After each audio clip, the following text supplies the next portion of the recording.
Are you looking for a podcast where you can hear from real people regarding their real dental drama? If so, then you've come to the right place. Join hosts Bethany Petty and Dr. Rena Kuba as we dive into the solutions we've created and the mistakes we've made while managing dental drama. Let's get started. Well, hello. So today, while we were trying to think about what is the most relevant or significant topic right now, and I always kind of ask you, Bethany, going, well, I only see things from my little sliver in my own office, in my bubble. So what are you seeing across your clients? And you fly all over the place, so across the country, across your client pool. And you mentioned marketing, and I always poo-poo at marketing because I'm like, especially right now, like who wants to spend marketing dollars right now? Who has the money to spend marketing dollars? Because our staffs are all costing an arm and a leg. Like who, if we even have staff, like I think I made that joke before, but I kind of do think about like marketing for who or what, like these patients to come in and I not have a team to see you, to serve you. So I will quit being negative. No, I won't, because that's a promise I don't think I can keep for this next hour. Nonetheless, you have some insight on marketing. I'm going to try not to be a negative Nelly. You can be negative. That's okay. Yeah. Well, I'll just tell you what I think, and then you will tell me why I'm wrong in the kind way that you do. You never say you are wrong. But I'm sure you will guide me to the light as you do. I don't know that I'm going to convert you in this meeting, but I'm sure as well going to try. Okay. Sounds good. So marketing. So marketing. When you asked me about trends, one of the things that I've been seeing across all of my clients is this kind of steady downward trend in new patients. And I mentioned to you that I do feel like that has been happening over time. I think we came out of COVID, the COVID closure. We were slammed with patients that had issues over that COVID closure. We had people that didn't come back for a while and then all of a sudden came back a year after COVID. And then we were running on less staff because we had a bunch of people that didn't come back to work. And so we felt really, really busy just with our existing patient base. And so nobody was really focused on new patients for, I feel like, quite some time. We were just distracted by the reality of the situation. And so I think what has happened now that we're almost 2 years post-COVID is that as we're looking back, as clients are looking back, they're seeing I've been on this downward trend with new patients. I know you even said that you've been, which has never happened in your office. We've always had a pretty consistent new patient base, and your new patient base is down as well. I mean, it is dismal. It's probably down to, 8 years we've never had this low a number. And I think and go, well, what are we doing different? Did we stop doing this? Did we, and no, nothing on our end has changed. So again, my negative side going, well, I am doing all the same things I've been doing. And I think they're smart, strategic things we've always done, and yet it's not working. Yeah. So part of me goes, well, then to hell with it. Like, I'm not doing anything. It's hard enough to find the funds to do it. Like, never mind if it's not working anyway, which, of course, is a foolish mindset, which is glad you start going, yeah, can't do that, Kuba. So go ahead. Tell me why I should continue to spend or what should I do different? Because I really don't think I have a different approach. So one of the reasons that I think that we are down is dentistry is unfortunately one of those fields that is impacted by economics of what's going on. So we are in a very different environment right now than we were a couple years ago. As we know, inflation's at an all-time high. And just the stress of finances has hit a lot of people differently. And so dentistry, unfortunately, is one of those elective things that tends to go. When money is tight, we kind of set dentistry aside and don't really think about that. So it's all the more reason in my mind that we've got to be more front and center with marketing. There's going to be times that our marketing pays really great dividends. Like our return is fantastic because the economy is right and the weather's right. And it's just a perfect storm of bliss for the office that we invest a little and we get a lot in new patients.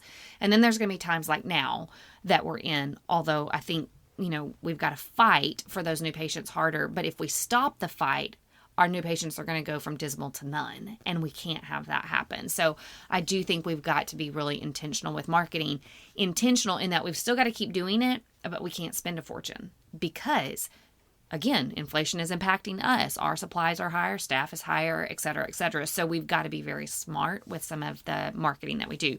So I want to talk about what I would call some smart marketing strategies that maybe not everybody is thinking about, and I think it's worthwhile to discuss these. One of the first ones that I wanted to ask you about or have you share about is your patient appreciation event. So you ended up having to, not do this obviously during the COVID year, but it is what I would qualify as an internal marketing strategy, meaning you're marketing to the patients that you already have in hopes that they connect with your team on a different level. They have a positive association with your practice because of this patient appreciation event. And in turn, the hope is, number one, they stay in the practice. So it's a good retention strategy, but also that positive association leads to them referring friends and family to your office. So tell us a little bit about your patient appreciation event. So I will say, I won't take credit for it because it's one that I know colleagues of mine, when I was an associate years ago, and I would hear about these other practices that would do a patient appreciation event, and I thought it was fantastic. So I had always said, when I have my own office, I want to do this. It's expensive. It really is.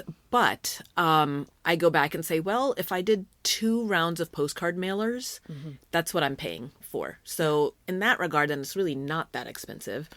And it's an event that for me, especially where I think, first and foremost, rather than marketing, the number one reason I do it is literally for patient appreciation. I appreciate these patients that have chosen us, that have chosen to support our small business, put their trust in me and my staff for their kids. So there really is, like, at the bare bones, that's really what it's about, is just to say thank you to our patients. And then close behind that is, well, this is a good marketing tool, because when you hear about, getting all new patients, and we all focus on that, but when you look at the numbers and the blah, blah, blah, it's to retain a patient is far more cost effective than getting a new patient. Absolutely. So trying to think of that and go, well, what all can you do for an existing patient? Like what are the options to keep them?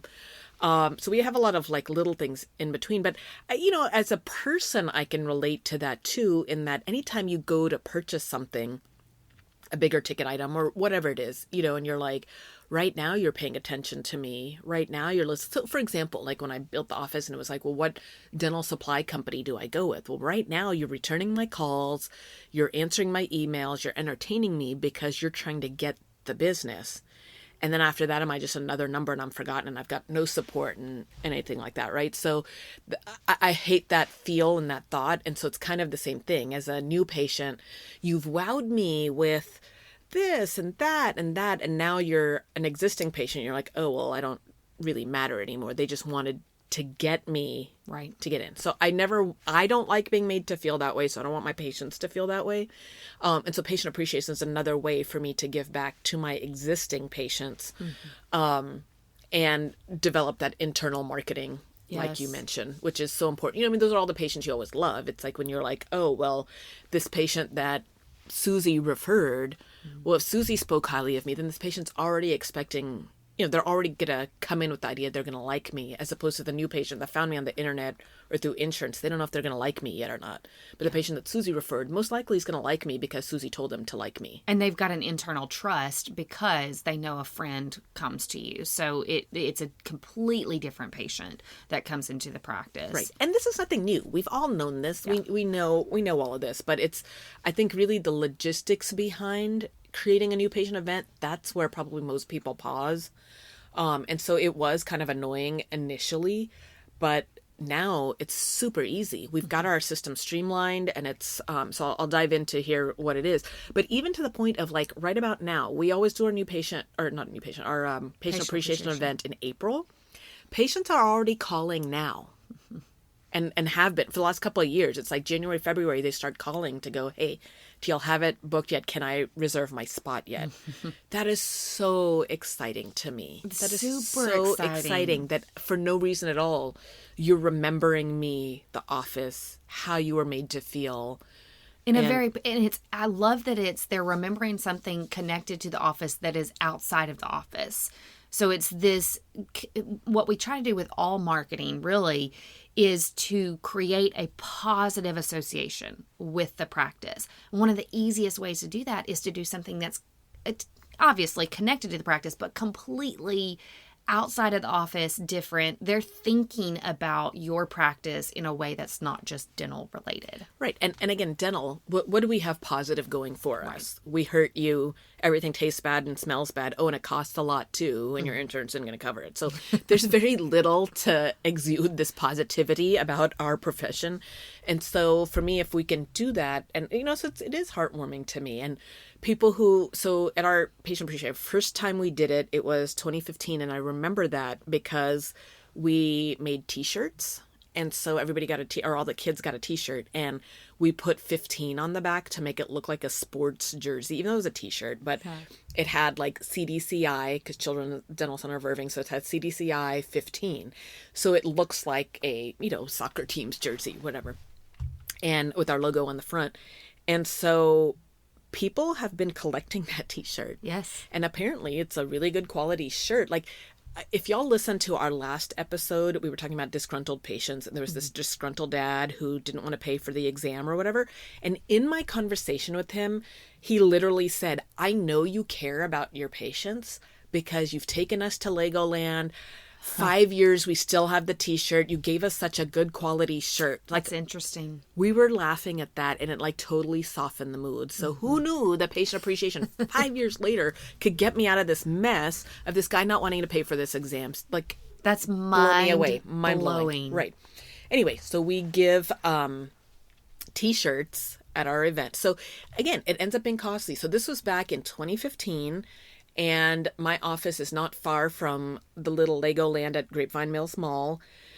We arranged with them to, have a table outside and buy tickets and whatever it was. But so it was something fun. And, again, you're looking at what would my patients care about. And for pedo, that's kind of hard because you've got the infants all the way to the teens. And so, but the majority of our patient age range at that time was younger. So we're like, well, we're going to go with Legoland and go with that.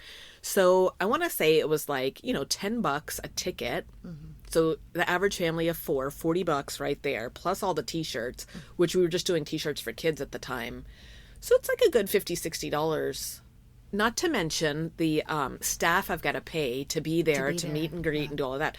So again, it's not cheap, but definitely paid for itself. I'll put it that way. Yeah. Because then the patients arrive. And when you do it, they're like, wait, what? When they're telling their friends, oh, we're going to Legoland, my dentist is taking me. What? Yes. Like, and then you're going to have the suspicious people like myself. Why? What's the gimmick? What's the scam? Whatever.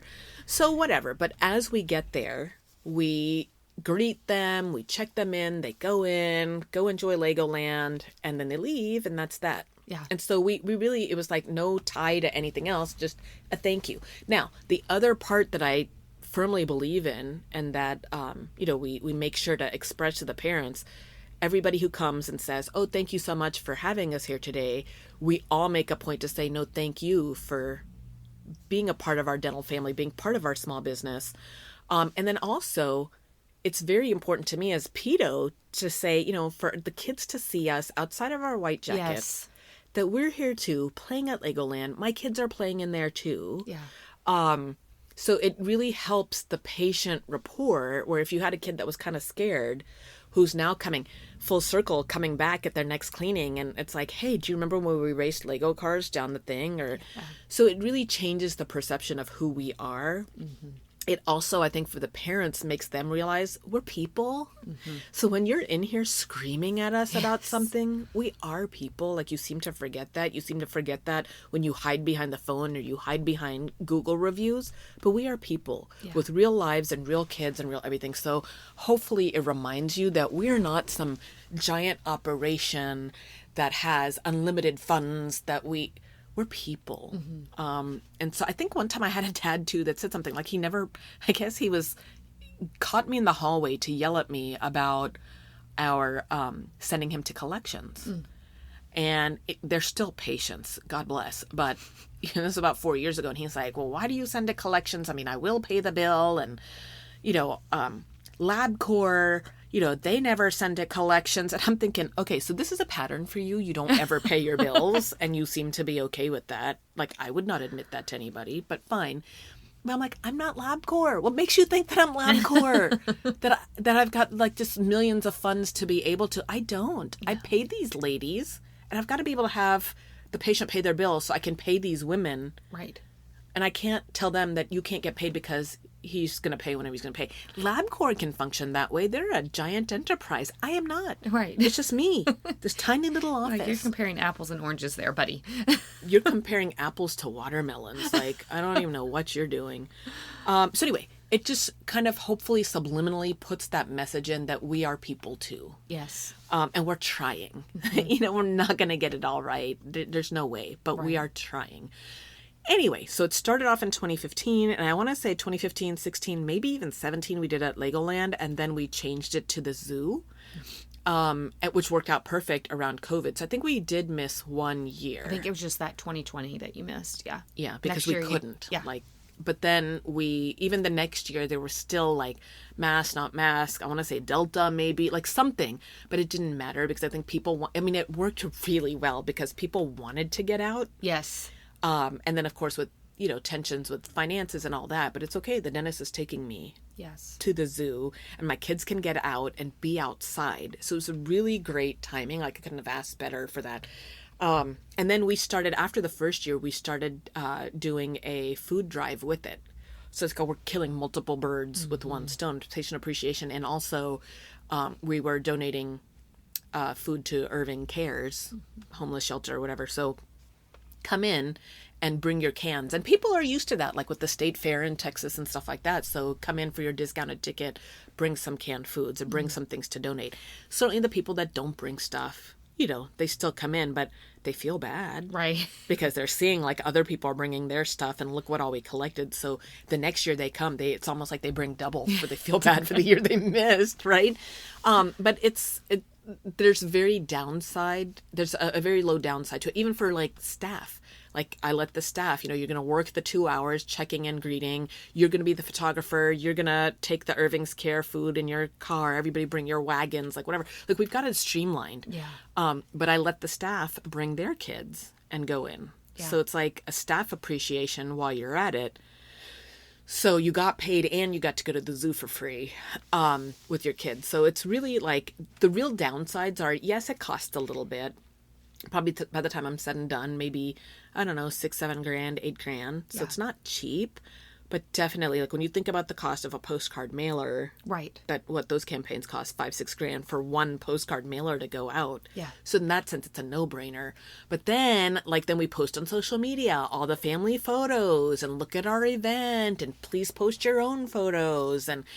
It creates this organic social media content. So it's not only the event itself, it's all of the pre-event. So you get all this opportunity to communicate with your patients before the event to officially invite them. So they're seeing your name again in a positive light leading up to the event. Then there's the actual event itself, which there's no way to feel hoodwinked by that event. It's like, oh my gosh, my dentist just paid for these hundreds of patients to come in. There is value that you're saying, I appreciate you. That you're winning nothing from that, from the patient's standpoint. And then all of the post communication that gets to happen after that, that's organic. People posting their own photos of their kids in their CDCI t-shirt at the zoo, and we love our dentist. And then of course, the pictures that your team takes that you're able to have as content as well. That's 6 months of positivity that's spread out over one event that occurs in April because of the pre-communication and the post-communication that happens. That is worth the $7,000-$8,000 without a doubt. Yeah. And very little downside other than that. I would say we had I talked about it a long time ago in one of the podcasts about we've had one patient that, because you have to have been seen in the office in the last year. So that's the other benefit, because people are calling to RSVP when we put out the signage and, all of that. not to mention too, it gives me something to talk about in the office. By the way, have y'all signed up for our new patient appreciation? So could we just finish talking about like the cavities your kid has or bad brushing or whatever it is? To end on a positive. Oh, don't forget to sign up. Did y'all sign up already? You don't know about our new patient event? Okay, Yesenia's going to tell you all about it. She'll get you signed up if you want to go. Please come. It's such a fun day. You're going to have a great time. Like, come on in. So it gives me something to talk about. Turns it on a positive. But anyway, so the one thing that we do have is that restrictions apply, whatever. And you've got to be a patient of record and you've got to have been seen within the last year. So there are always going to be people who are calling in and going, can we come in? Oh, well, it looks like you were actually due 2 months ago. Let's get your appointment scheduled and then I can still put you on the RSVP list. And so you get patients that are stragglers that want to come. One time it blew up on us and the mom, outstanding balance. You have an outstanding balance for whatever. I told you I'm not paying that. Well, she was calling to get her family RSVP'd for this event. I was going to spend more on her family coming to that event than what her bill was. But she got mad. And so that's the one time that blew up. The other time that I can think that annoyed me, which is probably not even worth mentioning here, but it is the one other thing I can think of. But I've got a dentist that would refer to me when we took Medicaid, but he hasn't referred in 2 years because we haven't taken Medicaid. So I understand that. That's fine. But we see your kid for free. Well, he wanted to come for free to the vet. I was just like, are you kidding me? Like, you're a dentist. You can't pay for your own damn ticket to the zoo.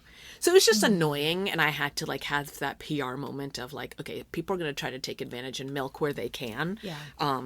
Because I was like, well, yeah, you don't send patients. Probably why you weren't invited. Because anyway, and we do see your kids for free. But regardless, you still want to come to this event. Fine. Don't buy your own zoo ticket. Business is hard for everybody right now. That's fine. So anyway, those are my two bad taste in my mouth moments.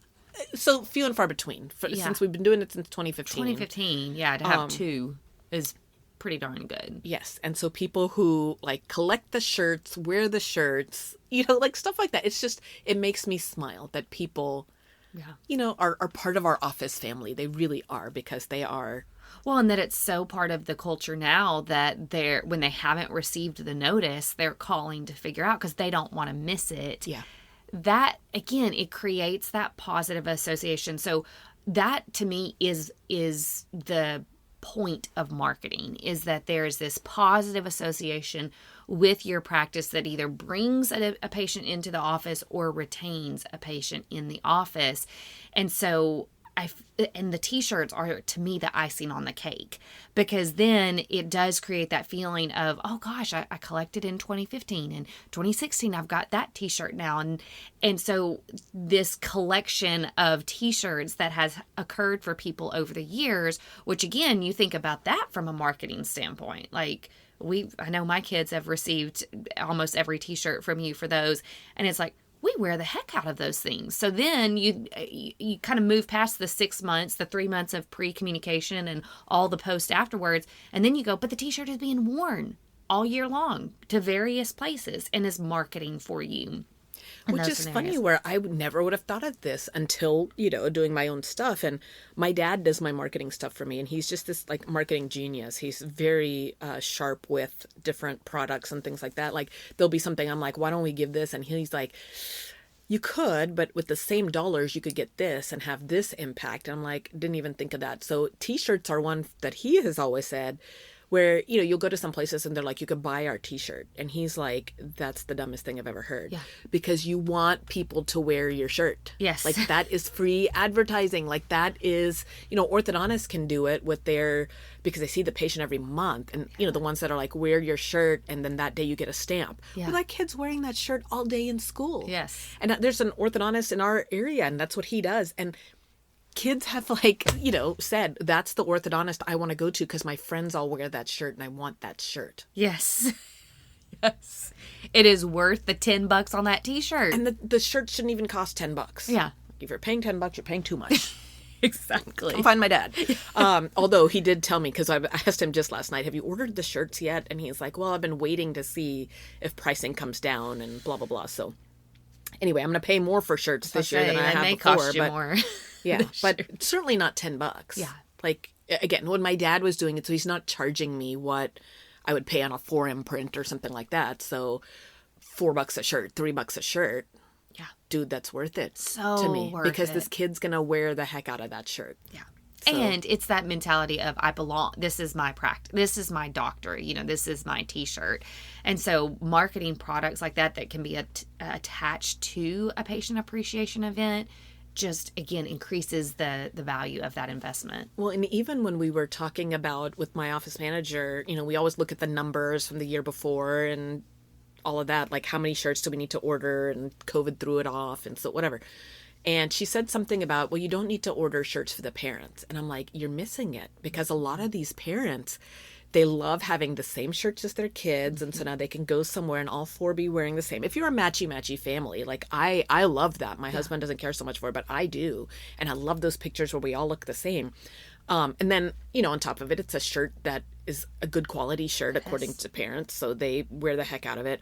But I've literally had people tell me, like at church, they talked to another family because they both had that shirt on. So it was a talking point. So it builds connections. Oh, y'all go to Kuba's? We go to Kuba's too. Yeah. It's happened at the gymnastics place where people are like, oh, I recognize that shirt. You must be one of Dr. Kuba's patients. Yeah. So even down to internationally, like we made a joke about it, where two patients had their shirts on. They were both flying to India. And so like at the airport, they run into each other. They're like, oh, you're a patient. So then they spent the next billion hours on the flight to India. And I'm like, we've gone international. People internationally know us.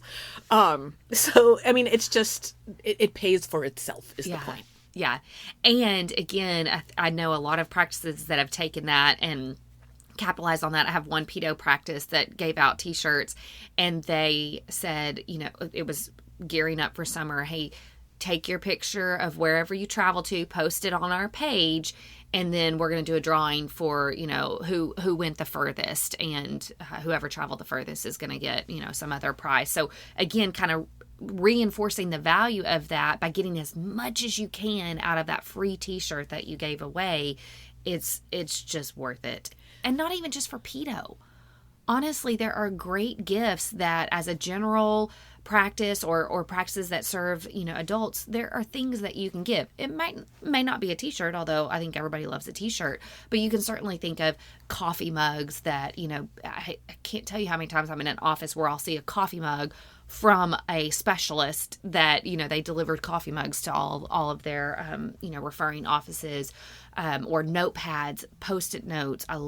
How many people would love just a free Post-it notepad? And again, we've added that branding on there. I know you've done that as well. Pins, all of those things are just getting that logo out in very usable ways. Even magnets. I've still got, I think, one of your magnets on my fridge that has like the calendar on it and everything. So just, you want your logo or your practice name exposed in as many different ways as you can. Well, and again, it's funny, my dad, because we'll talk about this, and he's like, you dentists are so cheap with your marketing stuff. And I'm like, yeah, because people miss the big picture where they're so penny pinching about, little things. But I'm like,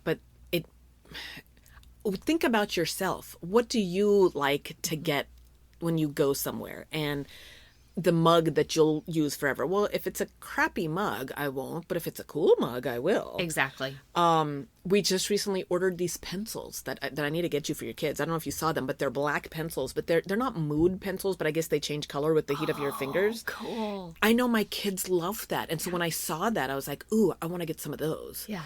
And so it's just trying to think of things, we order pens off of National Pen.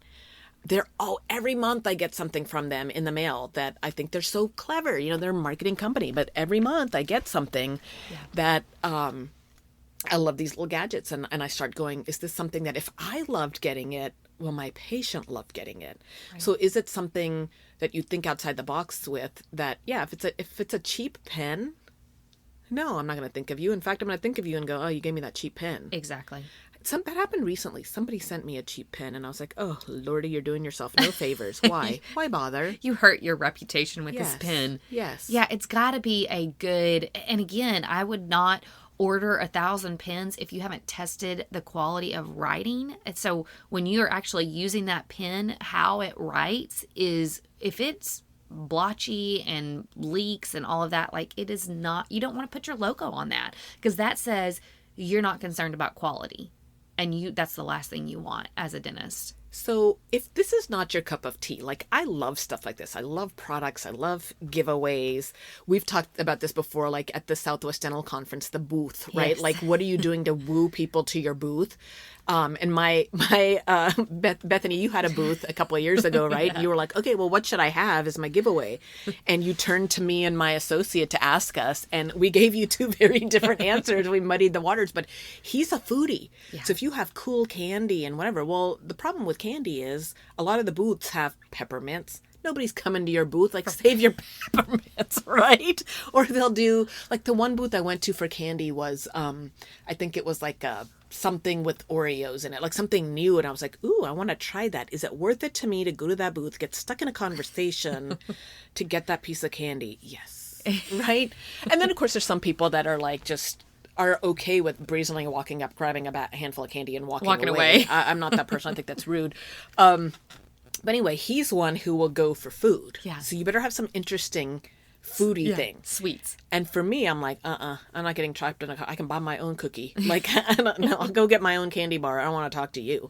But if you have a cool pen, like, and so my associate laughs and he's like, you and your pens. But I love pens, or a cool chip clip magnet. I'll walk over and get stuck in a conversation for that. You have a cool color? Yes. Yeah. Right? So it's kind of the same way. So if it's not your cup of tea, pull in somebody else in the office. And maybe it's a good thing to have, like the two assistants who the one loves the food and the other one doesn't, and maybe alternate and let them pick. So it doesn't have to be you who does it. Yeah. And then I would say, then set a budget and let them go to town. That might be another way to make your staff feel important too. Oh, certain people love getting involved with that because they're very creative. They know what they would like as a patient. I think you'll be finding staff members that are really interested in that if the doctor themselves is not interested in it. And I think there's multiple applications for it as well. So one of the things that I really like to do is based on the patient population that you have. So for example, I've got a periodontist that we were talking about ideas with, and he has because of his location that he's in, he's got a more aging demographic in his practice. And so we were trying to think about how do we get some of these marketing materials or these products out to his patient base. So we thought of a grandparent gift basket, where when they come in and we're connecting with them and, oh, your daughter's pregnant, oh my goodness, then we're able to present them with this grandparent gift basket. And so it had a baby bib, baby bib in it that was a really cool, like, plastic food catcher bib that had the little logo. It was a cute little, I can't remember what the saying was, but it was some kind of cute saying, and then the little logo there. I'm like, that's genius. And then it had some burp, basic things in there, but the bib was branded, and then there was a coffee mug for the grandparent that was branded in there. I'm like, hey, it's a different population. It's kind of harder to think outside the box, but to come up with this little grandparent gift basket. Okay, now think about that. Oh my gosh, I told them I was going to be a grandparent. Look at this cute basket. Now they're talking about the practice with other friends of theirs that are becoming grandparents as well. And again, they're not talking about the periodontal work, although again, we're hoping that they are pleased with that. But we're giving them something that's cool and unique. Like, what other practice is going to give them a grandparent gift basket? Nobody's doing that. So it's unique enough, and then we're still incorporating some branding in there so that it's very, we're passing gifts on in a very creative way. So I have two things to say here at this point. One, there's actually an art and science to gift giving, believe it or not. Mm-hmm. And I only know this because Scheduling Institute that I've referenced before, they will walk you through, and they have a very specific recipe and reason for how and why you give the gift the way you do, such that, like, so for example, like, we give a new patient gift or whatever. And which is another marketing tool, is new patient gifts. Yes. But my staff botches it, and then I get on to them. And so how can you botch that? Well, they'll be like, oh yeah, and here's your gift. No, no, no, no, no. Scheduling Institute has trained us and taught us when you give the gift, how you give the gift, and all of that. So there is a science behind it, believe it or not. So I won't take Scheduling Institute's thunder, but that's one that I love from there. Point is that there's more to it than just. Yes. I think a lot of it is being very thoughtful. Yes. Being very strategic with your timing and because where I could see with this grandparent gift basket, you've got to be careful then. Yeah. Because what if another family comes in and you don't give them that? Yes. And now they're going, we've had in our office too, where I'm just like, you guys just botched this, where it's siblings, where you gave one bag and put the gifts all in one bag. Well, we can't do that. No. Because now they're going to fight over the bag. Mm-hmm. And that, sure enough, that's what happened. Like a family that was like, well, we didn't get a bag for this kid. We have just jumped through hoops, got your kids through their appointments. It was a great appointment. The doctor met with you. All your questions were answered. And now you're frustrated leaving because now instead of being the gracious, generous office, we're the stingy office who only gave your one bag. Yeah. No, that is not. So you've got to be thoughtful about it and figure out, again, make sure you don't shoot yourself in the foot by giving it to this one grandparent and not giving it to the other. So you need to have a good system in place, is my point. Got to have a good system. And it's got to feel thoughtful. Yes. It can't feel like, oh, by the way, here's your grandparent gift bag. Right. It's got to be like, oh, you're a grandparent. We've created something just for you. It's got to feel very customized. And again, if new patient gifts are something very normal that occurs in your office, we cannot make it feel normal to that patient. It's got to feel like an actual gift. It's got to look like a gift. Yes. So that's what I love about the bags in your office is that it doesn't feel like, oh, here's just one more product. It is a bag that has all of this good stuff in it. Well, and even that, I think Scheduling Institute tells us like it needs to look like a gift bag, like a white gift bag, maybe with your logo on it, with tissue paper coming out of it to make it look like a gift. So we've kind of shot ourselves in the foot. I actually pay more for the bags I give. So maybe cool I need to rethink that, but they are cool bags. Yeah.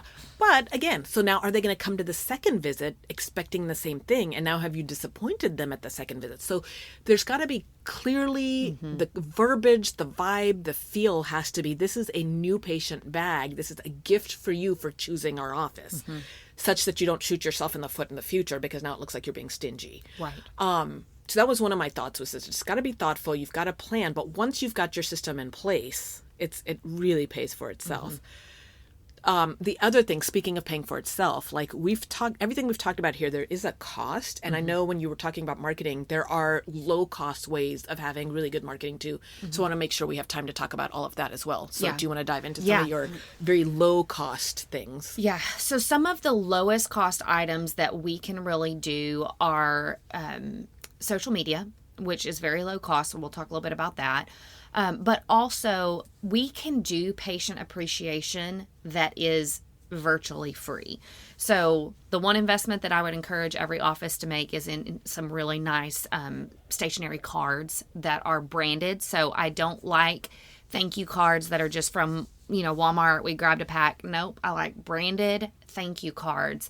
And anytime... If you want a cheaper way of doing that too, get your plain cards, but then get stickers made of your office. That's another one my daddy taught me. We have round stickers, we have square stickers, we have and his thing too, he's like, you put your sticker on everything. And I feel like that's one thing too, that now because, I'm savvier to that because of his tips, but I'll look at things like when a specialist drops by something and I'm like, I have no idea who this is from. Yeah. You just blew your marketing thing. Exactly. Like the whole goal was for you to gift, give me a gift and I have now no idea. Now it's a nameless gift. Right. So I don't know who to thank. So I'm not, so when we give something, like if I have a gift basket and I've put cookies and cashews and whatever, every product and item gets a sticker slapped on it. Very low cost effective way. Even if you don't want to get stickers printed, then do labels. Yes. Go to Office Depot, get different label sizes and print your own. But something, you've got to give yourself credit. Always put a phone number on there. Yes. And a website. And a website. So the stickers are one of my favorite things. They're so low cost. Even if you're a brand new startup and you're like, man, money is so tight, Those logo stickers are so inexpensive. It is worth, and especially if you buy a big bulk of them. The more you buy, the cheaper they are, and you're going to use them. Like 1,000, 5,000. Yeah. It sounds crazy. Like you get these stickers, you're like, well, what am I going to do with these? You'll be surprised. You will use them. Yes. Yeah. I've got one client that uses those logo stickers for her recall bags. Yeah. So she has a cute little brown bag, tissue paper in the brown. This is her recall bag, and it looks like a gift, and she puts that logo sticker on the front. So you will use the heck out of those logo stickers. So you could certainly get just plain cards, put that logo sticker on, and then look for opportunities to send your patients handwritten notes. Whether that's, thank you for referring your friends and family, whether that's, hey, we heard that your, mother passed away. Please let us know if we can, do anything to help you. We heard you had a baby. Congratulations. It doesn't matter. Just look for opportunities to send a little handwritten note. We've really lost the art of that. And there is, I can't tell you how many times that I'm going through the mail and the one thing that looks personal, that's the card I pick out. Even if it's some marketing strategy, which people have gotten really good about that, they make it look like it's handwritten, and then you open and you're like, oh man, it's an advertisement. But I flip past all the bills and everything, and I get to the one handwritten thing. And that is what I open when I look at the mail. People love getting mail. That is virtually free. You've maybe paid $10 for the blank cards, and then you've got your logo stickers that you use, and it's somebody listening for an opportunity to send a card, and that will stand out. Well, why do we all order from Amazon? And then I'll even do like 2 things per Amazon order just so I can go have, there's a package. Something came for me, and I even know what it is.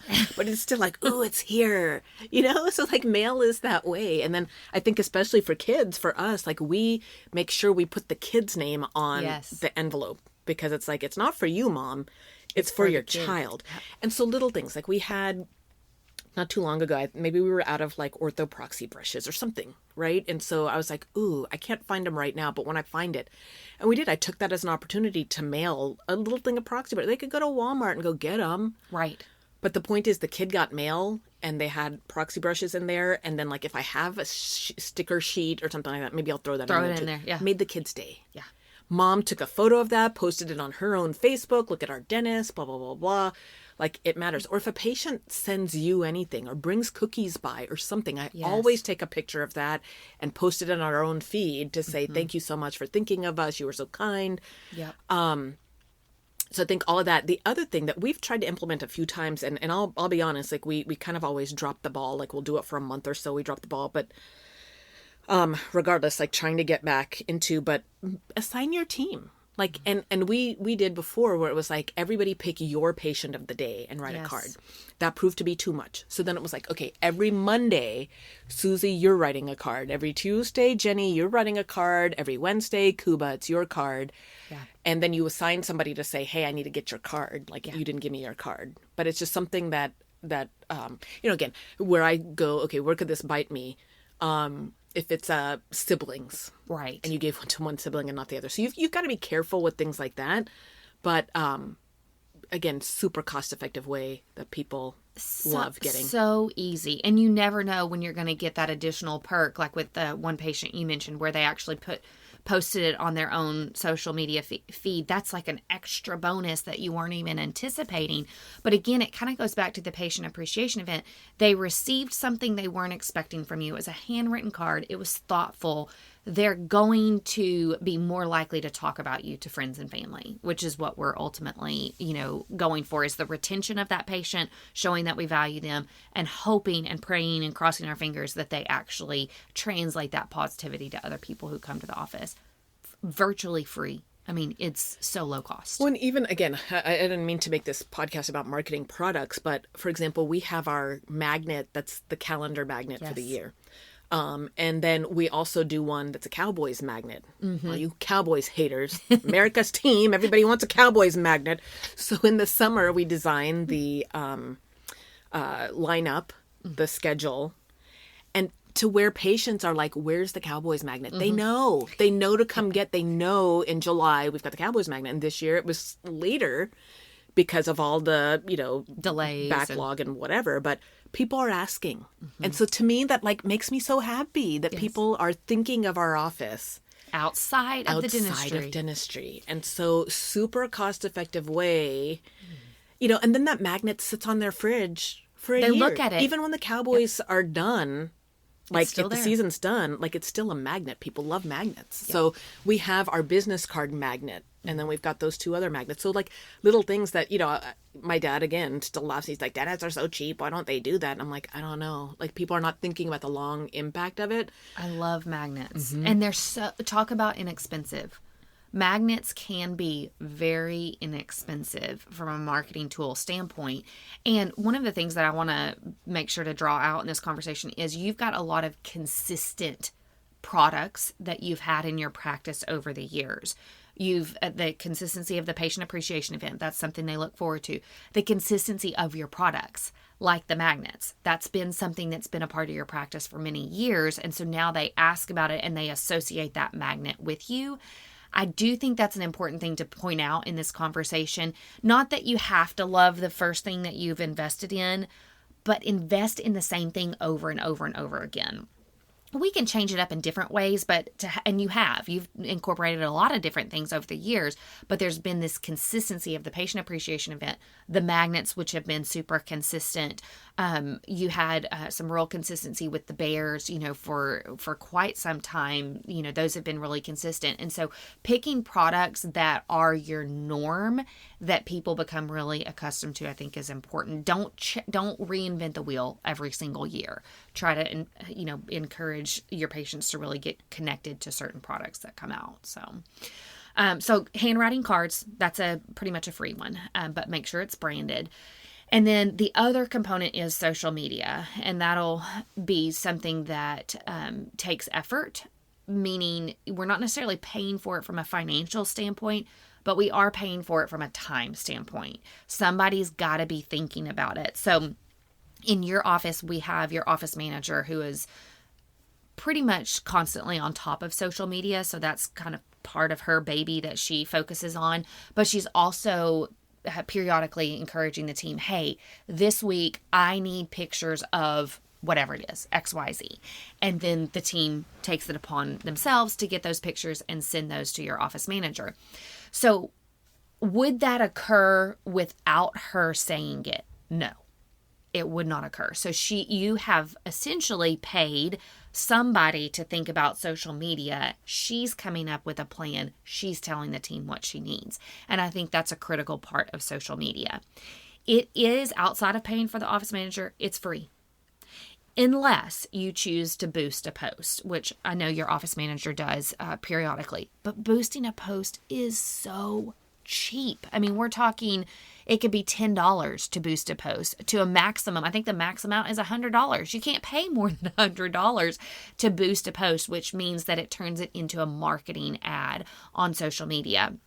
But we're talking a max of $100. So pictures can be, a wide variety of things, but patient focused. So somebody that we have permission from them to snap a fun photo with them for whatever that we're doing on social media. And then that is posted out on social media.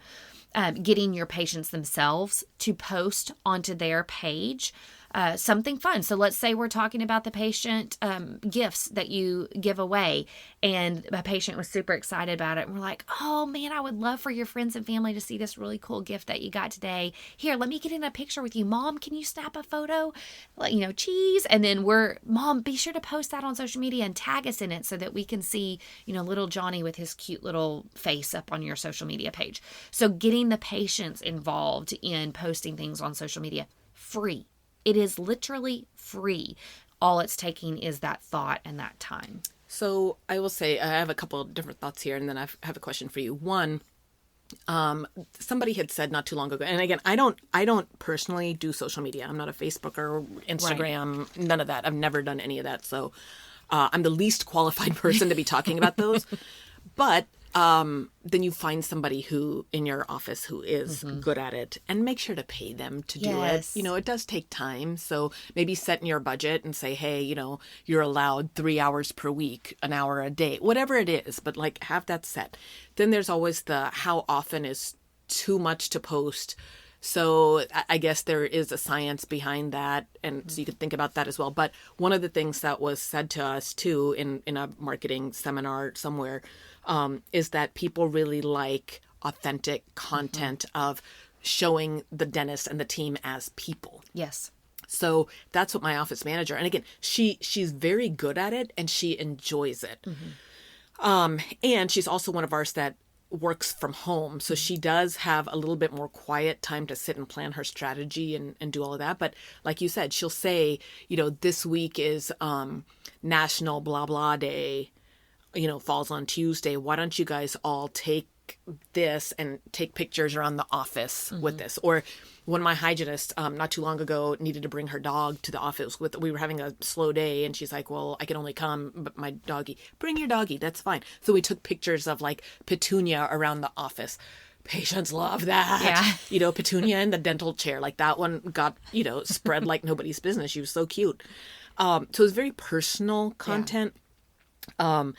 She had an idea recently. She got something about adopting a animal at the zoo. And so she's like, can we do this? It's like $100 or something. Yeah. So like, I don't know what that $100 goes towards, like food for the animal. You could pick the animal. We picked a sloth. I let her pick it. I was like, I don't care. Pick an animal. She picked a sloth. Well, the zoo sends us a stuffed sloth, stuffed animal. So we took pictures. Everybody took pictures of the sloth. And now we've posted that. And like, how cute is that? Like, so it's original, authentic content that people, again, say that they want to see the dentist involved. My associate, who's been trying to start his own practice for 2 years, and God bless, has gotten every hurdle in the way, but he already has a patient base waiting to see him because he is so proficient with his social media. I mean, like, he is the king of it. I don't enjoy it. Yeah. You know, he enjoys it. He's very social and all of that. I am not. I want to hide under a rock. So ergo, I've farmed it out to my team to do, and the people that like it and enjoy taking pictures and do all of that. So making sure that you've got the person who's interested, they're going to do great with it. Yeah. And like you said, it's a very cost effective. Yeah. So the question I have for you then is, well, what about, there seems to be all of these companies that manage it for you. So what are your thoughts about enlisting help for one of those companies? Again, it's not the cheapest in the sense of that it's not, you know, like me paying my team member for 3 hours to do it. These companies charge a lot more. However, it is cheaper than doing all these postcard mailers. Although it doesn't hit, you know, postcard mailers definitely have a place. Right. But what are your thoughts on these companies? So I do think there's a place for those companies. I don't recommend it for every office, but I do recommend it in a lot of situations where the team is very small and they've got a lot, because there's the doctor, one assistant, and one front desk. I just know it's going to be dropped because they're running the whole office on their own. They're not going to carve out time for this. So when I feel like we're probably not getting anything done unless we bring in this company, I think that company serves a role. The only advice I would give for offices that actually do have somebody that could manage it is, if you hire that company, it needs to have a lot of personal content. So whether that's you sending a picture of the sloth to that company and they're posting it and taking care of it. So I guess in that vein, it almost feels like you're double doing it, because you're doing the work, you're sending it to them. Yeah, you don't physically have to post it. They're posting it. But if you're going to be doing a lot of the internal work, then I don't necessarily know that it's worth it to add on a company to manage that for you. So would you say it's better than doing nothing? So if you're doing nothing on social media right now, it's better than doing nothing. Absolutely. And at least it brings you that presence. But it's not going to be as impactful because it's not going to be as personal. Correct. And now that you say that, I forgot about it, because about 3-ish years ago, maybe, we did sign on with a company that did blah, blah. But then on the side, they also managed this. And so we were like, okay, why don't we give it to them to do? And yeah, it was a disaster because it was very impersonal. And then we were having to take the time to send them things. And at that time, I was doing this No Cavity Club prizes, and we've since changed our No Cavity Club. But at that time, it was a $50 gift card we were giving to kids every quarter. Yeah. And they would just post a picture of the kid And I'm like, you kind of need to mention that it was a good price. It's $50. It's not like a $5 gift card to Starbucks. It was like $50 to Toys R Us when it existed, right? So there was no pomp and circumstance around it. It was just very like a picture of Here's a kid. the winner. Yeah. So not invaluable, but definitely not as impactful as it could be. It's better than not nothing. Not strategic whatsoever. Right. It goes back to it's better than nothing. If you're going to have if nobody's going to post that without the support of the company, then bring on the company to do that. But it's much more impactful if you've got a person on the team that is passionate about it and can execute posts with some consistency. That tends to work better. And there's plenty of great companies out there that do the social media, but it's going to feel a little bit more basic, a little bit more vanilla. If you're going to choose a company, I would choose a company that's going to kind of partner with you. They're in communication with you on. But again, it's a lot. Then you're doing half the work. Mm-hmm. So now you're paying your team member to do half the work, but then you're paying the rest of the money to the company. Yeah. And assuming that nobody else can pick it up, that may be a fair enough compromise. Yeah. And I think that's the boat we were in for a while. And then when our office manager, we hired more people, whatever it was that changed. And then from work from home. And then that's a lot of what she does. Yeah. Yeah. And she's passionate about it, which is, I think, the recipe. She's got the time to focus on it and she's passionate about it. And I think if you've got a team member that can do that, to me, that's the better way to go. So awesome. Hey, we talked a lot about marketing ideas. I feel like I have a jillion more that we could talk about. So we may have to come back and we have to focus on your favorite subject yet again. But I think we talked about a lot of good things today. So thanks for sharing. Thanks for joining the conversation today. We hope that you are comforted in knowing that you are not alone. But we also hope that you're walking away with some really great tips and tricks to try in your practice. We value your feedback, so please take a few moments to rate and review the podcast. Finally, we want to make sure that we're covering the topics that matter to you. So track us down on Facebook, Instagram, and Twitter, and let us know what topics you want us to cover. As always, please know that we are rooting for you today as you manage your dental drama.